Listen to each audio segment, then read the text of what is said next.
Update, brought to you by Simcox Advocates, advising businesses and families since 1949. Visit simcox.com or call 690 300. Manx Radio's Update with Andy Wint.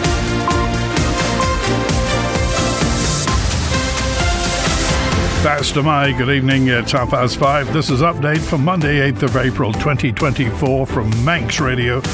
30 minutes looking at the latest news on the Isle of Man. Background to that news with sport and business and travel updates on the newsmakers in person. This evening, bumps in the road at the meat plant. Storm Kathleen causes disarray and delays. Used exposed needles found near Pulrose play area. More protection for offshore fishing sites, and handball is on the up and up on the Isle of Man. Man Benham for all your business and legal needs. First of all, at 29 minutes ahead of 6 o'clock, the Update News headlines. First to my Christian Jones. Fast to my Manxman sailings to Heysham tonight and in the early hours of tomorrow have been cancelled due to adverse weather forecasts. Ronaldsway Met Office has issued a yellow alert for heavy rain and localised flooding, with winds expected to reach strong to gale force overnight. Isle of Man Meat says it very much regrets any disposal of its products, but is insisting beef and lamb which was recently thrown out was not fit for human consumption. It follows concerns over why quantities of meat were being disposed of and issues with a number of island bushers.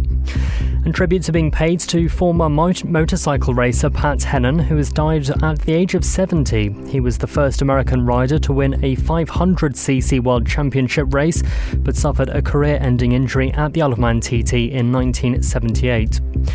In international news, 2 men will have to serve at least 25 years behind bars for murdering a semi-professional footballer in a Birmingham nightclub. The pair targeted Cody Fisher on Boxing Day 2022 after he made a brief, unavoidable contact with one of them 2 days earlier. A radio show hosted by UK Shadow Foreign Secretary David Lammy is being investigated by Ofcom after it received more than 50 complaints. The media watchdog is looking at whether the LBC programme on Good Friday broke rules on politicians acting as news presenters. And a British man's claims to be the first person to run the length of Africa is being challenged. A group of athletes who've circumnavigated the globe says one of them did it in 2010. Those are the Update News headlines, next at 6. Secure tomorrow today with Man Benham's guidance on powers of attorney and more. Manx Radio Weather with Manx Glass and Glazing. Goromaya, thank you, Christian. From the Ronaldsway Met Office, we've got a gale warning in operation for the North Irish Sea. State of sea slight, becoming moderate and rough overnight. The weather for this evening, rain on the strong to gale forth northwesterly. We're down to 5 degrees through the night. And for Tuesday, Jamert, wet and windy to kick off with, then sunny intervals and scattered showers after lunch as the strong to gale force northwesterly eases. Top temperature 11, overnight minimum 5 degrees Celsius. For Wednesday, Crane, showers with bright intervals and 12 Celsius. Tides on the way out, low water 26 minutes after 6. Sunset 9 minutes past 8 tonight. High tide 18 minutes after midnight. There's a yellow weather warning for coastal overtopping 2 hours either side of that. Sunrise 6:30 tomorrow morning. Low tide 6 minutes later, 24 minutes to 7. Manx Glass and Glazing can supply and install single, double and triple glazing. Call 674 573 or visit the showroom on the Snugborough Trading Estate. The scale of change needed at the meat plant is significant, and there will be bumps in the road as it happens. Isle of Man Meat's chair, Nigel Davis, says there's much work to be done to resolve legacy issues. The scale of the change is significant, and honestly, to say, we're at the beginning, and any big transformation we undertake, anyone in any organisation, in such a short period of time, there's bound to be bumps in the road. Unfortunately, they're unfortunate, but that's most most likely to happen. As the organisation, and we're talking about the employees, have to migrate into the new ways of doing things and embed it into the organisation.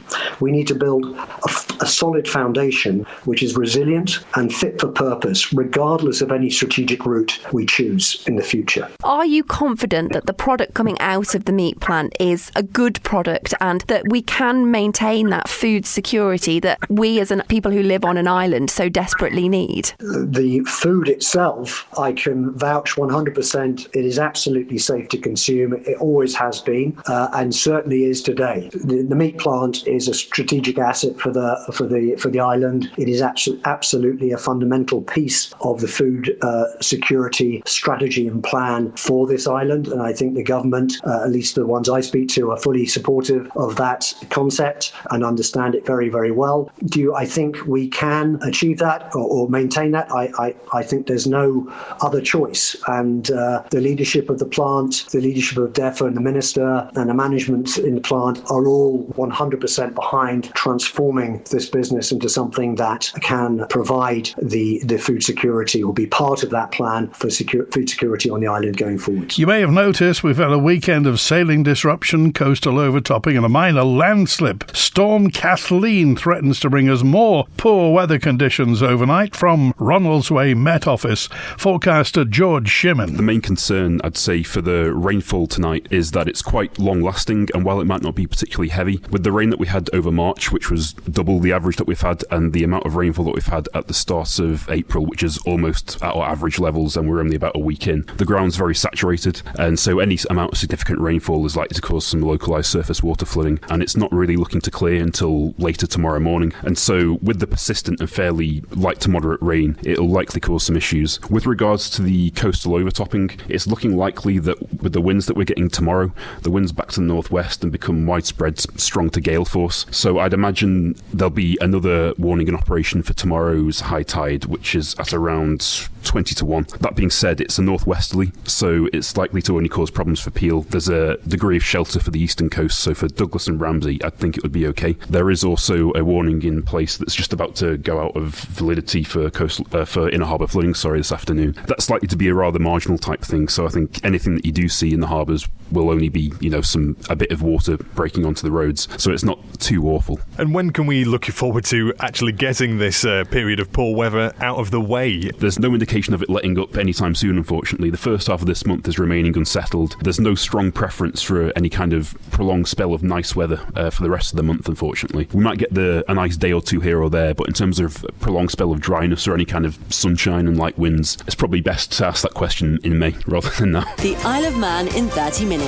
Update on Manx Radio with Andy Wint. Fast It's 22 minutes before 6 this Monday evening, live from Douglas in the Isle of Man. The matrix signs, by the way, are still showing that the mountain road is closed after that earlier problem today. Matrix signs at Albert Road, Bargarrow to the mountain, Hilbury, Ramsey, Sulby and Sulby to the mountain, showing the mountain road is closed. Enhanced protections being provided for 3 important fishing sites around the Isle of Man. The new measures announced by DEFA prohibit bottom trawling within 3 sectors of the Western Irish Sea mudbelt. Here's the Sea Fisheries Manager at DEFA, Jack Emerson. The sediments in the Western Irish Sea are predominantly mud, and the science tells us that over time the muddy sediments accumulate organic carbon and it buries the carbon deep into the seabed. But we're unsure as to the extent to which the effect of bottom trawling may release that carbon back into the water column through a process of remineralisation.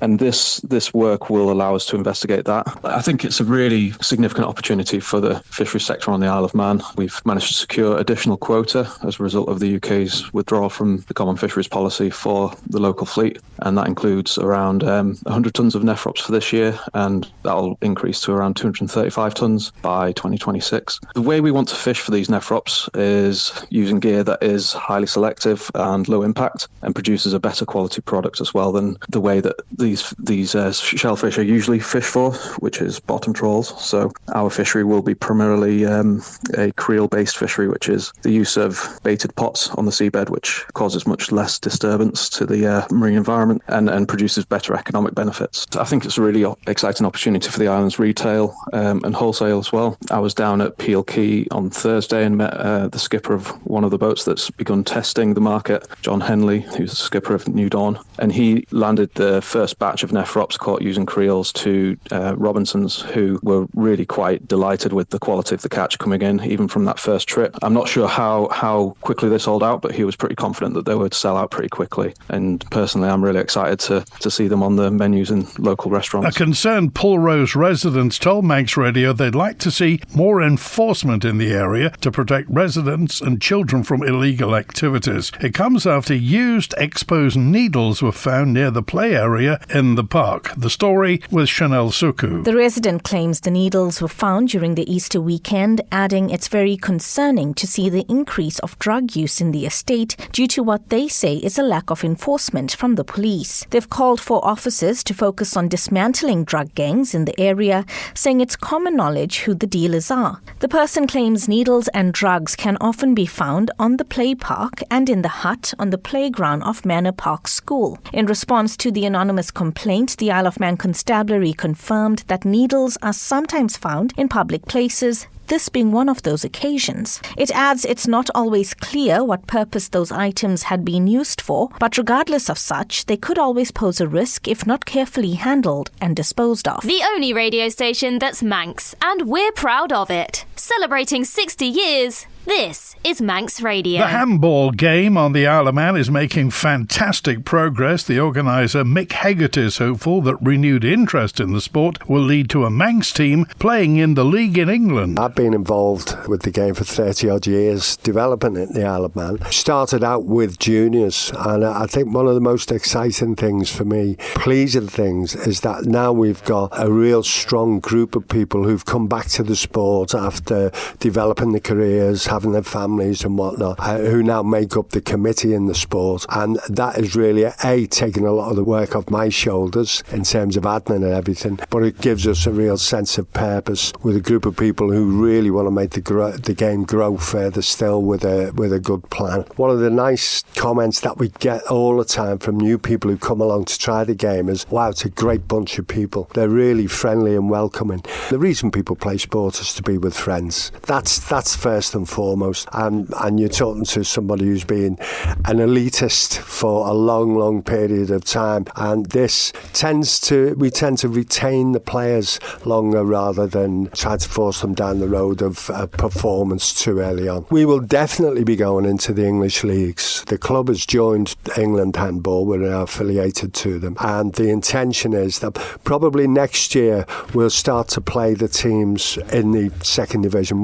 definitely with the men's teams. We've still got to build up the women's game. In the season 25-26, I would fully expect to see a men's team playing in the English leagues. This game is so simple to learn. It's very active. It takes 5 minutes to learn, and you get a lifetime of fun, fitness and friendship out of it. Manx Radio Business Briefing. At 17 minutes before 6, in corporate news, Entain, the international sports betting and gambling company headquartered on the Isle of Man, rallied following a report in the Times that private equity firm Apollo could be interested in making a takeover for some or all of the business. And for a full daily market report, go to ramseycrookall.com. Pepsi-Cola and the French supermarket giant Carrefour have kissed and made up after a 3-month pricing dispute spanning 5 countries and 10,000 European supermarkets. Carrefour and PepsiCo have signed a new contract that will see PepsiCo products back in stock at the grocer's French stores. The Wall Street Journal reports that negotiations for the snack brands return to Carrefour stores in Belgium, Spain, Italy and Poland are ongoing. The public spat began earlier this year when Carrefour stopped stocking Doritos, Cheetos, Lipton Iced Tea, Lay's Crisps and other PepsiCo products, citing unacceptable price increases. After 3 months, Carrefour, which has 12,000 stores globally, has negotiated a new deal. The Stock Market Report, brought to you by Ramsey Crookall. UK and European stocks closed higher at the start of a busy week of key data data releases and central bank decisions. US stocks wobbled and US crude oil futures fell after Israel reduced its troop presence in Gaza. Gold was flat. The numbers from Ramsey Crookall. The FTSE 100 closed 0.4% up, 7,943. The DAX in Frankfurt up just over 0.75% at 18,314. The Dow Jones Industrial just a short time ago in New York City up almost 0.1% at 38,934. The Nasdaq Tech Stocks Index up 0.25%, 16,287.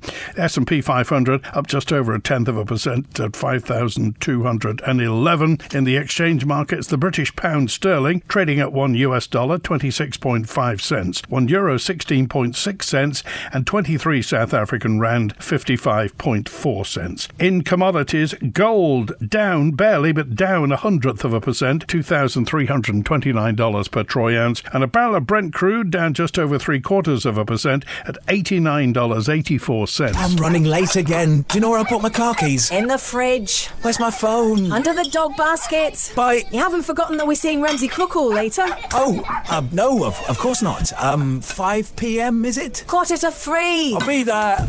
Life is busy. That's why Ramsey Crookall's team takes time to help you make a mindful investment decision, considering all the options, giving you full control of your financial future. Less stress, more assurance.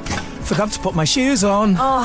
See how we can make your money work for you. Call 717171 or visit ramseycrookall.com. Licensed and regulated by the Isle of Man Financial Services Authority. A Douglas man who harassed a police officer personally and professionally has narrowly avoided being sent to jail. The story from Siobhan Fletcher. Jason Leo Brown of Empress Drive admitted making repeated 999 phone calls accusing the officer of corruption. The 44-year-old also threatened to kill her horse by feeding him foxglove, a poisonous plant. At Douglas Courthouse, he was sentenced for conduct amounting to harassment and making threats to destroy property. The court heard that when Brown was arrested in February, he asked officers from his cell, "What does she sound like when she cries?" The officer he targeted said she'd had no professional dealings with him and that she was worried as he knew where she worked and what car she drives. Brown's advocate told magistrates the events followed the breakdown of a relationship and that his client had hit the self-destruct button. Imposing a 6-month custodial sentence, which has been suspended for 2 years, magistrates also handed him a restraining order.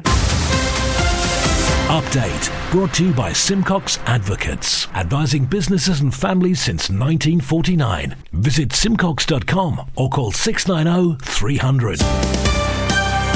Manx Radio Sport. Pastor Mai, Sean Cowper. Pastor Mai, Jamie Coward will be aiming for more podium finishes at this year's TT after confirming he'll remain with the KTS racing team for a third consecutive year. The 33-year-old will compete on Honda machinery in the Superbike, Superstock and Senior races, Kawasaki's in the Super Twins and a Triumph in the Supersports. In 2023, the Yorkshireman secured his second podium finish, coming third in the opening Super Twins race while securing a series of top 6 finishes throughout race week. Coward says the last 2 years have obviously been great for me and the team, but we're hoping to make another step forward on all bikes in 2024, and the reason for switching to the Triumph is to make sure we move with the times. Last year was my first with the Honda and we've got a good base setting now, so the ambition must be finishing on the podium in the Superstock and Supersport races. That's probably out of reach in the Superbike class, but as a team we're improving all the time, so if we can better last year's performances, we'll be happy. Meanwhile, the top 20 seeded riders have been revealed for this year's Super Twin races. Paul Jordan will be first away from Glen Crutchery Road with the number 1 plate, followed by Jamie Coward. Pierre-Yves Bihan, who finished second in one of last year's Super Twin races, will be the first of the pattern riders to take to the course with the number 3 plate, with former Super Twin race winner Michael Rutter setting off 4th. Michael Dunlop and Peter Hickman, who each secured 1 win in the class last year, start 6th and 10th respectively. And more than 200 entries have been received for the 2024 Manx Rally. Manx Autosport says it's been inundated with entries for the event, which takes place on the 10th and 11th of May. Organisers say they're working with championship coordinators to process all entries, but warn that with 202 entries for 140 places, it is probable that not every entrant will be accommodated. Event director Mark Allison said we were expecting strong demand for entries, but this has far exceeded even our most ambitious expectations.